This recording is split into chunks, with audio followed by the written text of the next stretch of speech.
You ask Tiger to solve. This deals with linear equations with one unknown.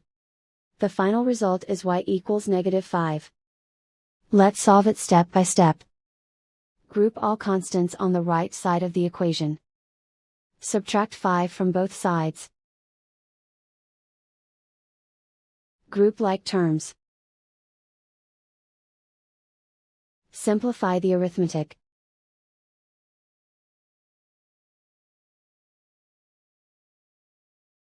Isolate the y.